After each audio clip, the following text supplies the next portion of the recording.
네, 안녕하세요. 천년모 쑥닥쑥닥 24번째 시간입니다. 반갑습니다. 안녕하세요.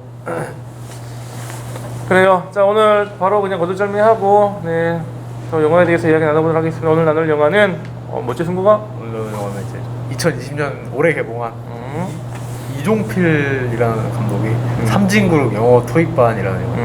그래요. 올해 개봉해서 올해 개봉한 영화들 사실 코로나 때문에 그쵸, 다들 개봉하고 나서도 흥행된 작품이 별로 없는데 손익분기 좀 넘었다고 하더라고요. 몇 안 되는 한국 영화 그쵸. 중에 하나로 알고 있고.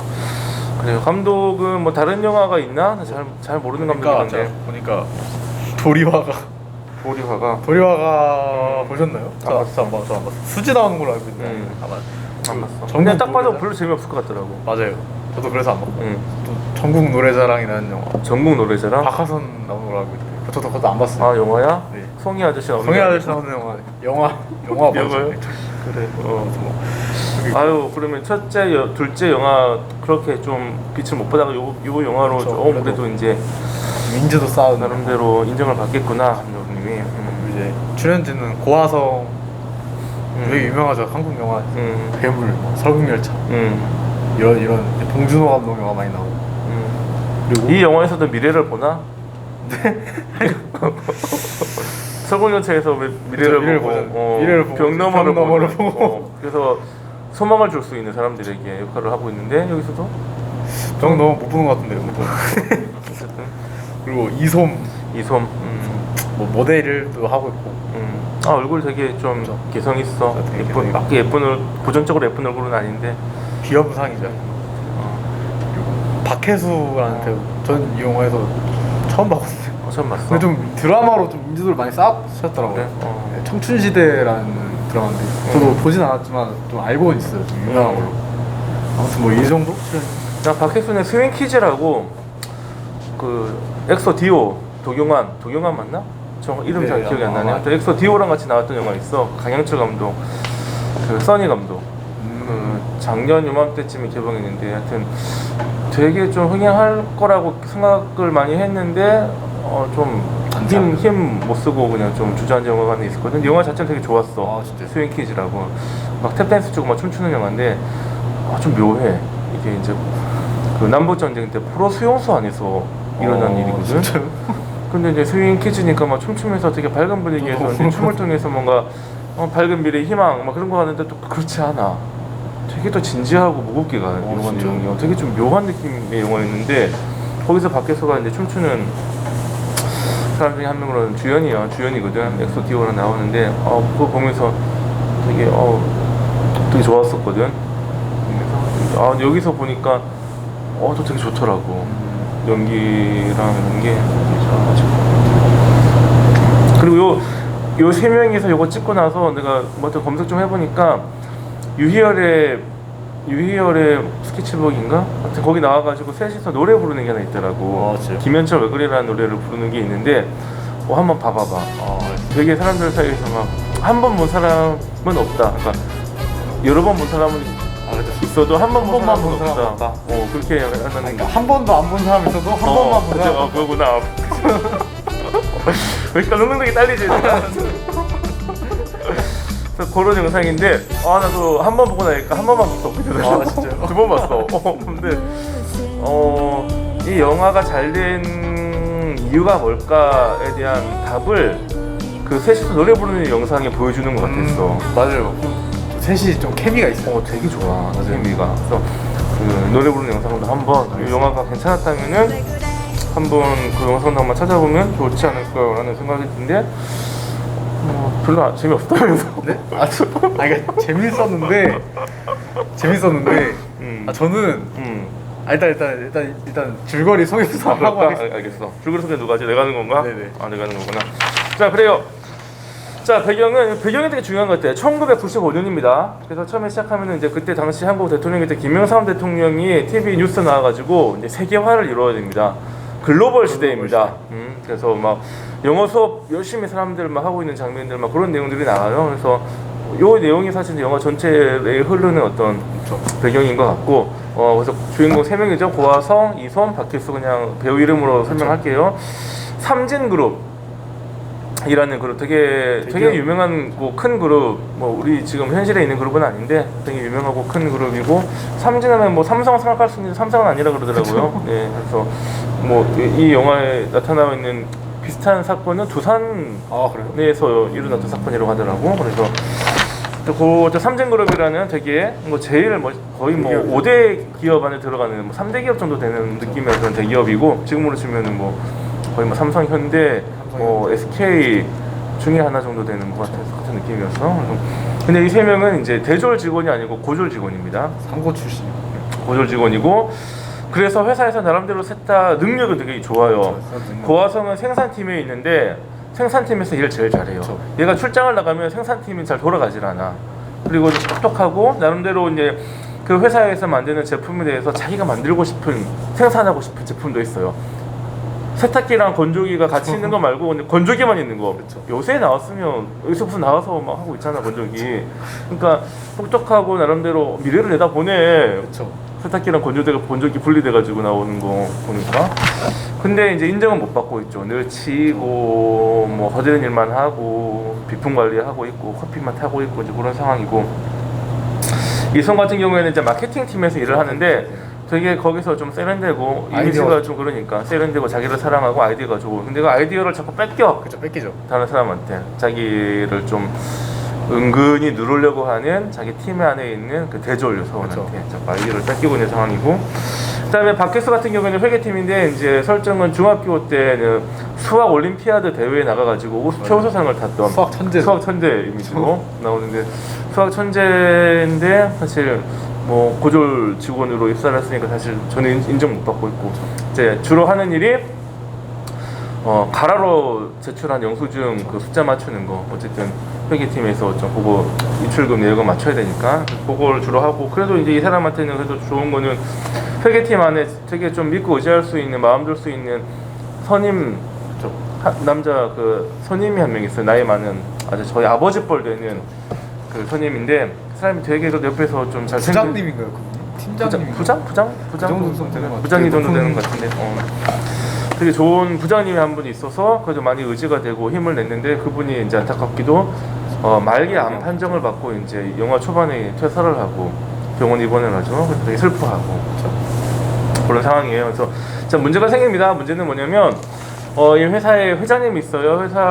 회장은 박근영 배우로 나오죠. 뒤에 나오는데 회장이 있고 회장 아들이 있어요. 회장 아들은 상무입니다. 그래서 회장 아들은 당연히 회장 뒤를 이어서 자기가 사장도 되고 회장도 되고 싶어 하겠지. 근데 회장 아들 상무가 트러블 메이커로 나옵니다. 문제가 많아요. 일도 잘 못하고 머리도 좀 별로 안 좋은 것 같고 자기 절제도 좀 안 되고. 그래서 회장이 그 회사의 CEO로 이제 그 미국인 MBA 출신의 미국인 CEO를 이제 경영자로 앉힙니다. 그렇게 되면서 그 상무가 원래는 공장장으로 있다가 회사로 들어옵니다. 그 회장 아들이죠. 근데 그 상무가 이제 공장장에 있으면서 그 공장에서 짐을 안 가지고 왔어요. 그래서 주인공 고화성이 그 상무가 있었던 공장에 짐을 가지러 갑니다. 근데 거기 가가지고 짐 중에 하나가 뭐였냐면 이제 금붕어인데, 금붕어를 그냥 변기에 넣고 버리기가 좀 너무 슬퍼가지고 변기에 안 넣고 금붕어를 가지고 이제 그 공장 옆에 있는 하천에 가가지고 금붕어를 놔주려고 그래요. 근데 가보니까 금붕어가 막 이제 막 하천으로 막 떨어뜨리는 순간에 보니까 죽은 물고기가 막 떠내려오는 거예요. 하천에 여기저기 막 죽은 물고기가 가득해. 그래서 이게 뭔가 하고 살펴봤더니 그 자기 삼진 회사 공장에서 막 폐수가 콱콱콱콱 나오고 있는 거예요. 아, 이건 뭔가, 이거 어떻게 된 건가? 그래서 알아보다가 도저히 양심의 가책을 느껴져서, 그리고 그 마을 사람들, 공장에 있는 마을 사람들이 좀 아파 보입니다. 상태가 안 좋고, 개들도 상태가 안 좋고, 뭐 과수원의 사과도 상태가 안 좋고 다 상태가 안 좋아요. 그래가지고 안 되겠다 싶어가지고 이제 가서 보고를 하죠. 그래서 삼진에 있는 그 공장이 문제가 있는지, 폐수가 처리가 잘 되고 있는지 조사를 해야 됩니다. 그래서 뭐 어쨌든 자기 회사 직원이 그렇게 보고를 하는 거, 어쨌든 그 조사를 연구팀에 의뢰를 해가지고 조사가 이루어집니다. 그래서 조사 결과가 와요. 결과가 왔는데 괜찮아요. 별거 아니에요. 뭐 폐수 방류되는 거 별로 없어요. 근데 뭔가 느낌이 좀 심한 거지. 그래가지고 이제 자기 친구 박혜수한테 내가 지금 그때 공장 가서 이만한 지름에 하수구에서 물이 어느 정도로 나오는 걸 봤는데 한 몇 분 정도 내가 그걸 봤다. 그러니까 이제 그 수학 천재니까 이제 지름을 계산하고 원주율로 이제 어떻게 해서 몇 초 동안에 나오는 그 폐소의 양을 이제 바로 계산을 해냅니다. 그래가지고 그걸 벌써 보니까 이제 회사에 괜찮다고 온 보고서 내용하고는 너무 이게 많이 다른 거예요. 그래가지고 안 되겠다 해가지고 이제 그 사람들이 3명의 이제 직원이 이제 자기네들끼리 수사를 시작합니다. 그래서 여기서도 약간 이제 영화가 약간 탐정 느낌의 그렇죠. 영화로 바뀝니다. 그래서 막 미행도 하고 잠입도 하고 그다음에 그 연구소에서 온 그 숫자 그게 맞는지 다시 막 그 미국 연구소에 전화해가지고 확인도 하고 그때 영어가 딸려가지고 무슨 말인지 알아들을 수 없으니까 다녔던 토익 회사의 타일러 선생님. 네, 타일러 선생님 비정상회담에 나온 타일러가 나와가지고 대신 막 해가지고 해주고 해가지고 결국 밝혀냅니다. 아, 그 보고서는 조작된 보고서다. 진짜 보고서는 따로 있었다. 그리고 진짜 보고서를 나중에 수중에 넣게 되죠. 보니까 너무 큰 문제가 되는 거예요. 그래서 이걸 어떻게 해야 되나 해가지고 막 일간지에다가 이제 그 관련 내용을 다 넘기고 일간 탑으로 이게 뉴스에 나오게 해야겠다 해서 작업을 막 하는데 그것도 결국은 캔슬이 되죠. 회사에 있는 사람들이 그 일간지에 또 입김을 불어가지고 그게 못 나오게 하고 그 일을 누가 벌리는 해가지고 3명의 주인공이 걸리죠. 그래서 회사에서 이제 거의 잘릴 지경이 되고 회사에 손해를 입혔다는 이유로 이제 손해배상 청구 소송까지도 걸리게 될 수도 있는 상황인데 거기서 이제 박희수가 되게 의지했었던 그 암에 걸려서 퇴직을 했었던 그 선임이 다 자기가 시킨 일이다라고 자기가 이제 다 뒤집어쓰고 암이 악화돼서 이제 죽게 되죠. 그리고 나서 이제 그 상무 장례식장에 박혜수가 갔는데 보자면 되게 짠하더라. 맞아요. 저도 짰어요. 예전에 박혜수 아버지 돌아가셨을 그쵸. 때 혼자 아무도 안 오는 거예요. 고졸 그쵸. 사원 다 그냥 무시당하는 고졸 사원 아무도 안 오고 막 그 마을 사람들 아버지 마을 사람들은 아유 딸내미 뭐 대기업 취직했다고 막 자랑하더니 막 아무도 안 오고 뭐 하는 거고 약간 서울에서 여기까지 누가 오겠노 하면서 근데 거기에 이제 그 그렇죠. 상사 와가지고 혼자 와가지고 그냥 끝까지 지키면서 혼자 자리 지켜주고 부의금도 되게 많이 주고 그 장면 나오는데 되게 짠하더라고. 그러면서 이제 그 상사도 죽었는데 평생을 그 삼진그룹에 바쳤는데 자기가 다 뒤집어 썼잖아. 내가 시켰다고. 내부 고발자가 된 내부 고발자가 돼가지고 그 사람 장례식장에도 삼진 직원들이 아무도 안 오는 거예요. 거기 혼자 밖에서 가가지고 앉아가지고 옛날 생각하면서 이게 멍하니 있는데 그 장면 감정적으로는 그 장면 제일 좀 짠하더라고 이게. 그래서 그래서 이제 그 박혜수 상사의 그냥 뭐 호의로 어쨌든 회사를 계속 다니게 되죠. 그래서 더 이제 수사를 해가지고 미행도 하고 도청도 하고 그리고 이제 알아낸 사실이 뭐냐? 잠입도 하고 잠입도 하고 알아낸 사실이 뭐냐? 호텔에 이렇게 잠입하는데 이렇게 못 알아채리나? 알아낸 사실이 뭐냐? 이 일을 꾸민 거는 그 이미지가 정말 좋았던. 그래서 처음으로 회사의 그 CF 광고 모델로까지 내정이 됐었던 그 외국인 CEO였죠. 그래서 그게 뭐냐? 그 사람은 글로벌 투기 자본의 앞잡이로서 삼진그룹에 와가지고 삼진그룹의 문제를 발생시키는 거죠. 그 페놀이 공장에서 막 방류되고 있다. 그래서 그것이 이제 언론에 터지면은 그래서 삼진그룹의 문제가 불거지면은 삼진그룹의 주가가 떨어지고 그러면 주가를 떨어진 그 시점을 잘 노려가지고 그 기업을 싸게 인수를 해가지고 M&A 합병으로 딴 데 비싸게 판다. 요 작전을 가지고 들어온 투기꾼이라는 거죠. 그쵸.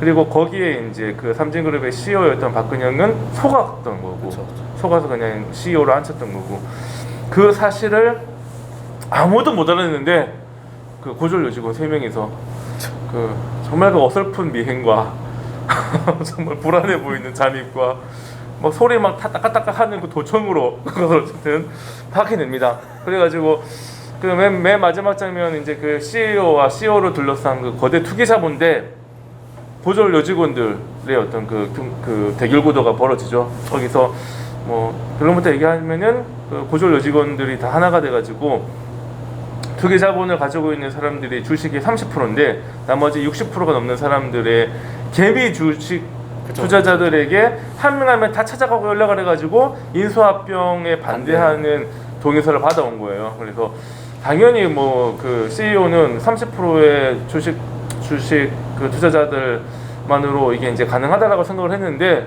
60%를 가지고 안 된다고 하니까 이제 그쵸. 뭐 멍해지면서도 어쨌든 결국 그 인수 합병은 무산되고 고졸 그 주인공 3명 직원이 마지막으로 이제 굉장히 희망찬 모습으로 거리를 걸어가면서 토익 시험도 합격을 해가지고 600점 넘어 합격을 해가지고 대리를 달고 각자의 자리에서 열심히 이제 일을 하는 걸로 딱 끝나게 되는 영화입니다. 그래서 뭐 너무 참 뭐 에너지 자체가 너무 밝고 유쾌하고 긍정적이고 희망에 찬 영화여가지고 참 오랜만에 본 기분 좋게 본 영화였던 것 같아요. 오락 영화로 되게 재밌었던 것 같아요. 막 무간도 보다가 막 저수지 애기들 보다가 삼진구로 영어 토익반 보니까 너무 좋네. 맞습니다. 저도 성민이 어떻게 오락 보니? 오락 영화로 되게 재밌게 본 것 같아요. 그리고 뭐 그 당시 사회를 좀 뭐 풍자한 것도 좀 재밌었던 것 같고 그 당시에는 약간 그런 게 있었잖아요. 어떻게 보면 다 고졸 출신 좀 많이 무시하고 차별하고 또 뭐 그런 뭐 여직원들에 대한 차별도 뭐 있었을 거고 그런 것들을 또 잘 풍자한 것 같고 그리고 뭐 근데 저는 이 영화가 너무 그러니까 너무 영화다 이런 생각이 너무 들어서 영화다. 그래서 좀 별로 이렇게 몰입감은 딱히 어쨌든 재미는 있는데 몰입감은 딱히 안 느껴져. 그냥 재밌는 오락 영화 이렇게 딱 느껴지고. 왜냐면은 이 잠입이라든가 도청, 뭐 미행 이런 거를 너무 안 걸려주고 그냥 일부러 안 걸려주는 것 같아요. 사람들이 이렇게 어설픈데도. 그리고 또 뭐 마지막에 그 60%의 반대표 이거 받아는 것도 솔직히 말하면 정말 힘든 일이고 거의 불가능에 가까운 일이잖아요. 근데 그런 것도 그냥 쓱싹쓱 이렇게 했다 딱 갖다 주는 것도 너무 영화다 이런 생각이 들었던 것 같아요. 그래서 그 부분이 되게 좀 사람들의 평가가 나뉘는 지점인 것 같아. 그래서 그냥 그것까지도 긍정하고 좋게 봐주는 사람들도 있고 거기서 걸려서 못 넘어가는 사람들도 있는 것 같고 그런 생각이 좀 들었고 내가 볼 때 성국이가 이 영화에 대해서 나만큼 재미있게 영화를 보지 못했던 이유 중에 하나는 95년에 대한 기억이 없어서가 아닐까 생각도 들더라고. 95년생이지 성국이가. 95년생이죠. 내가 그때 중1이었거든. 이 영화 95년도 때. 그래서 참 그 당시 어떤 시대상이나 뭐 패션이나 머리 스타일이나 뭐 내가 그때 뭐 직장 생활의 사내 분위기는 내가 알 수는 없지만 중학교 1학년이었으니까 그 당시에 직장 생활을 했던 분들의 이야기 들어보면은 그거까지도 굉장히 좀 잘 살려냈다라는 얘기를 하더라고. 그러니까 한마디로 추억 돋는 영화인 거야 이게. 써니 느낌으로. 써니 느낌으로 추억 돋는 영화고 또 이 영화가 또 추억 돋는 영화일 수밖에 없는 거는 이 주인공들 3명의 입장에서 봤을 때 그때는 그들의 인생에 있어서 가장 어떻게 보면은 좋았던 시기야. 20대 후반 뭐 여러 가지 어려움들도 있었지만 어쩌면 인생에서 가장 어떻게 보면은 많이 힘들면서도 또 많은 가능성이 있는 뭐 직장생활하고 오래 뭐 해가지고 어쨌든 20대 때에 그렇죠. 20대 때 지나고 나서 봐서 그런 느낌일 수도 있지만 어쨌든 가장 아름다울 때 20대 때의 모습이고 더불어서 동시에 1995년 이때는 대한민국의 역사상 가장 좋았던 시기야. 맞아요. 이 시기가. 그러니까 이 3명의 주인공의 입장에서 봤을 때는 이 1995년이라는 이 시기가 자기들의 개인적인 인생에 있어서도 최고의 시기였고 그들이 살고 있던 대한민국의 시대 상황으로 봤을 때도 이 시기는 최고의 시기였던 거야. 희망이 있고 미래에 대한 낙관이 있고 열심히 하면 될 수 있을 거라는 어떤 자신과 세상을 향한 믿음도 있고 그래서 굉장히 인상적이었던 게 그러면서 특히 좀 먹먹해졌던 게 뭐냐면 보아성이가 이제 그 본장에서 나온 폐소에 대한 연구 보고서를 이제 막 찾아다니잖아. 그러다가 이제 한국에 있는 대학교에 가서 알아본단 말이야. 거기 가가지고 이제 자기 회사에서 누가 벌써 와가지고 그걸 받아갔어. 그리고 남아있는 원본을 폐기해달라고 그 사람이 벌써 얘기를 했어. 조작을 하려고. 그걸 알고서 이제 혹시 뭐 복사본 있는지 원본 좀 정보 줄 수 있는지 물어보니까 그 연구원은 당연히 회사에다가 확인 전화를 하겠지. 근데 이제 확인 전화를 하면 안 되잖아. 자기가 좀 와 있는 거를. 그래서 괜찮아요 하고 나갔다가 뭘 보냐면 대학교 밖에 붙어있는 대자보를 본단 말이야. 대자보 내용 기억나니? 아니요. 안 나는구나. 대자보 내용이 뭐였냐면은 꼴찌에게 보내는 갈채라는 제목이었어. 이렇게 꼴찌에게 보내는 갈채라는 이 말부터가 벌써 2020년에는 이게 적용되지 않는 말이야. 그래서 꼴찌에게 보내는 갈채 가지고 밑에 쭉 내용을 고학생이 다 읽어. 그 내용을 다 화면에서 다 잡아줘. 나레이션까지 들어가던가 하여튼 잡아주는데 뭐 그런 거지. 뭐 우리들 세상은 계속해서 변화해 왔다. 100년 전에는 노예 제도를 폐지하자라는 말을 하면 감옥에 갔고, 그때는 뭐 여성들에게 투표권을 주자고 하면은 사람들이 바보라고 손가락질을 했다. 하지만 지금 이 시대는 지금 아무도 그것이 옳다라는 사람 아무도 없지 않냐. 시대는 계속해서 변화해 왔고, 바보라고 손가락질을 받는 사람들의 용기와 그들의 어떤 미래에 대한 희망에 의해서 이 시대는 변화해 왔다. 우리들도 꼴찌에게 보내는 갈치에 박수 치면서 한 마음으로 나아가자라는 그런 대자보인데, 이게 너무 이게 1995년인 거야.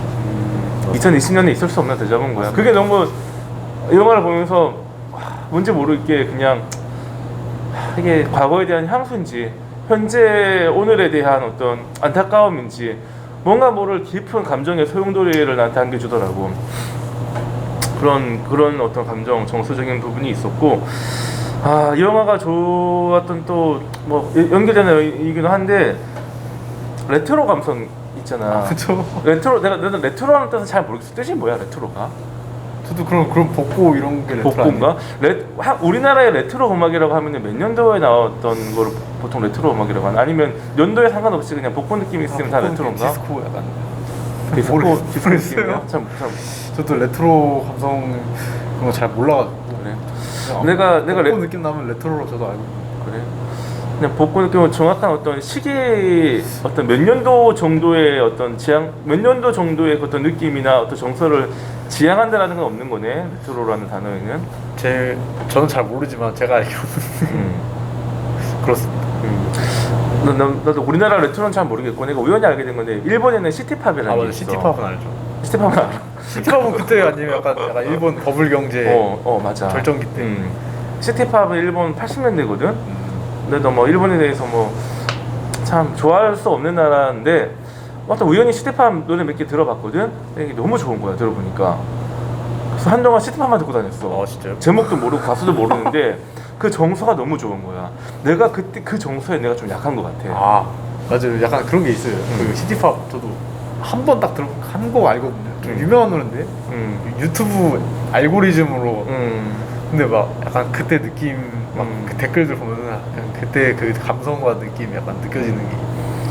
근데 이제 일본 사람들이 그때 80년대 시티팝을 뭐 지금도 많이 좋아하는가 봐. 그러니까 유튜브에 막 올라오겠지. 조회수도 엄청 높아지고. 근데 그 사람들이 시티팝을 좋아하는 이유는 그때가 다시는 돌아오지 않을 일본의 황금기, 일본의 가장 아름답고 가장 희망이 충만했던 시기이기 때문인 거지. 다시 돌아오지 않는다는 게 포인트인 것 같아. 난 비슷한 느낌이 이 영화를 보면서 좀 느꼈어. 이 1995년에 대해서 이렇게 돌아봤었던 요 시기가 뭔가 이게 정서적으로 뭔가 울림이 있다는 건 어쩌면 오늘도 이와 같은 어떤 사회적 상황과 희망과 낙관과 어떤 인간과 시대와 조직을 향한 믿음이 지금도 우리에게 있다면 사실 이 영화가 이렇게 뭔가 정서적인 울림은 없을 것 같다는 느낌이 있었고, 한 가지 더 나아가자면 그래도 그 정도의 믿음과 신뢰와 희망이 있었던 그 당시에도 이 정도의 문제를 해결하기 위해서 이 정도의 판타지가 필요했다면 지금 우리에게 처해 있는 문제를 해결하기 위해서는 도대체 어느 정도의 판타지가 필요한 건가? 그때는 그래도 이 당시에는 판타지를 빌려서라도 이렇게 이 극복한 어떤 서사를 구축해냈는데 이제 지금의 우리는 사실 이 정도의 어떤 변화를 일으켜내는 서사에 대한 가능성 자체를 사실 거의 포기해버렸잖아요. 사실 생각하지 않지 사실 이 정도에 대한 어떤 서사를 우리는 지금 오늘에 대해서는. 어떻게 일개 사원이 회사를 바꿀 수 있겠어요? 근데 그런 시기가 있었다는 거지. 그쵸, 이런 시기 있었죠. 95년만 해도 이런 사람들이 있었다는 거야. 이 사람들이 이명박 대통령 있잖아요. 월급쟁이의 로망. 그치. 뭐 90년대 이명박 대통령 대단했지. 그쵸. 드라마 영웅시대 월급쟁이에서 딱 나오면서 회장까지. 그래서 막 이 사람들이 하다가 막 그 주인공 3명이서 뭐 어려워지지만 그때 잼이라는 가수 그룹이 있었거든. 난 멈추지 않는다. 이제 모든 걸 다시 모르는구나. 하여튼 그 노래를 들으면서 이 사람들이 다시 그 노래가 배경으로 깔리면서 이 사람들이 다시 용기를 얻고 희망을 가지고 다시 일어서거든. 노래는 진짜 주의 깊게 안 들었어. 그래서 한때는 뭐 미국의 60년대 같은 경우에는 그때 막 히피들만 나왔을 때는 히피 뭐 다들 좋아하는 건 아니야. 근데 그때 가지고 있었던 그 사람들의 어떤 정서와 신념은 뭐였냐면은 한국의 노래가 세상을 바꿀 수 있다. 그거였거든. 우리가 같이 한국의 노래를 함께 부를 때 세상은 바뀔 거다. 난 그 정서에 대한 막연한 동경이 있나 봐. 그리고 그 정서가 사회의 어떤 대다수의 구성원들에게 공감되는 거에 대한 어떤 부러움이 있나 봐. 그래서 난 이 영화가 되게 너무 좋으면서도 너무 슬펐어. 아련한. 아련한 느낌. 그래서 그 아련함과 슬픔을 유희열의 스케치북 3명이 해놓고 노래 부르는 거지. 여기까지 딱 하면 영화의 마무리 그것까지 해야 마무리된다. 진짜. 그걸 보는 순간 1995년에서 2020년으로 돌아가죠. 향수 극복까지 딱 완벽하게. 가사까지도 딱 이어진 느낌이 도대체 왜 아무런 말도 없는 거야. 더 이상 응답하지 않는다는 거지. 가사까지도. 그래서 그래, 우리가 살고 있는 이 시대는 아무 대답도 없고 질문에도 답이 없는, 고뇌해도 길이 잘 보이지 않는 그런 시대고. 그래서 우리 시대에 하여튼 누군가가 좀 위대한 상상을 했으면 좋겠다. 더 큰 상상으로 더 큰 판타지를 누군가가 만들어줄 수 있어. 여기서 누군가라고 얘기하는 것 참 슬프다. 누군가에게 이걸 그냥 넘기고 이 어려움을 그냥 전가하는 것 같은 느낌이 있어가지고 좀 미안하긴 한데, 하여튼 누군가가 있었으면 좋겠다. 그 누군가는 어디에 있나, 뭐 이런 생각들, 이런 질문들 하면서 이거를 본 것 같다. 어쨌든 너무 재밌게 봤어, 나 개인적으로. 올해 본 영화 중에 제일 재밌던 본 영화 중에 올해. 그래도 불구하고 또 현재를 또 열심히 살아야지 않나. 그리고 만약 그 안박이 그 상사가 유서에 막 그런 말을 쓰잖아요. 옛날이 더 좋았다라고 하는데 그거 너무 좋았어. 근데 그건 너무 무책임한 말이다. 지금을 살고 있는 사람들한테 옛날이 좋았다는 말은 너무 무책임한 말이 아니냐. 그렇게 얘기를 하는 것도 결국에는 현재를 열심히 좀 살아야 되는 것도 아닐까. 더 열심히. 그래서 뭐 판타지가 필요한 것 같아. 판타지가 그리고 상상이잖아. 상상으로 이제 만들어내는 또 하나의 세계잖아. 상상하지 않으면 아무것도 일어나지 않는 것 같고. 그래서 참 거룩한 상상력,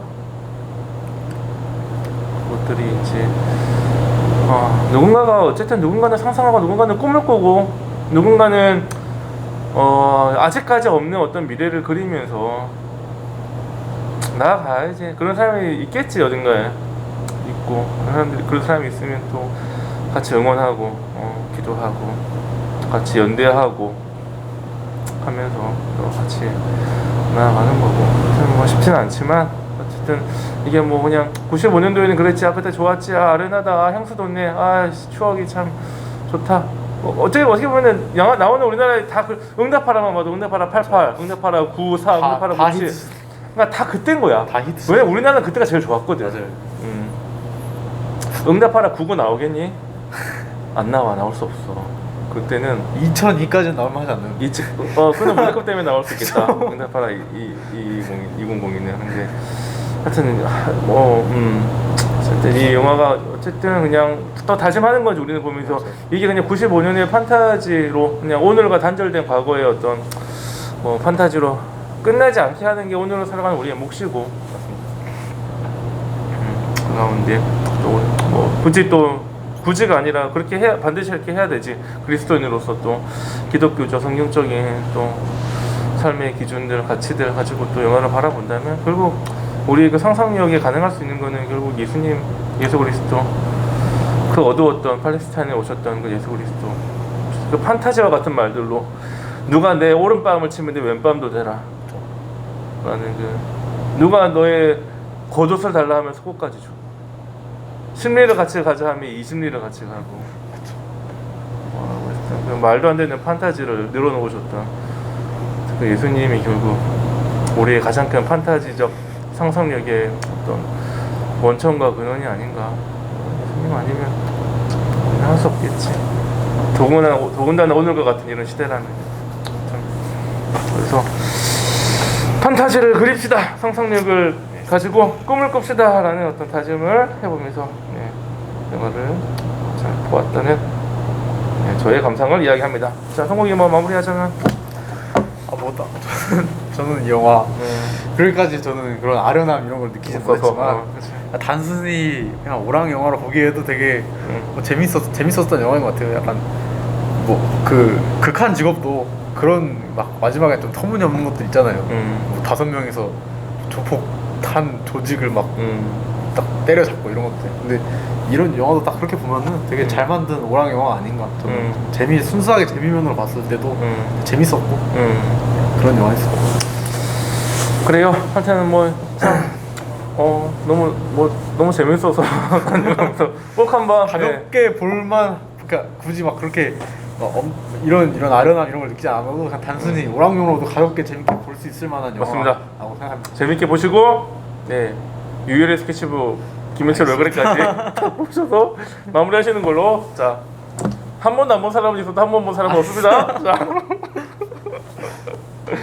그래요. 자, 연말입니다. 이제 2020년 얼마 남지 않았네요. 하여튼 그동안 또 참 올해 한 해 잘 쉽지 않은 한 해였는데 어쨌든 한 해 마무리 좀 잘 하셨으면 좋겠고, 올 한 해 뭐 누구에게나 참 쉽지 않은 한 해였는데 어쨌든 또 새로운 판타지와 주님께서 주시는 상상력으로 또 새로운 2021년을 꿈꾸면서 2020년 잘 마무리했으면 좋겠다는 마음 가져봅니다. 우리 청년부 친구 여러분 하여튼 다들 힘내시고 주님 안에서 더욱더 밝고 소망찬 2021년 맞게 되기를 간절히 소원합니다. 오늘 주일 예배를 잘 드리시고 주님과 동행하는 하루하루의 삶 같이 살아갑시다.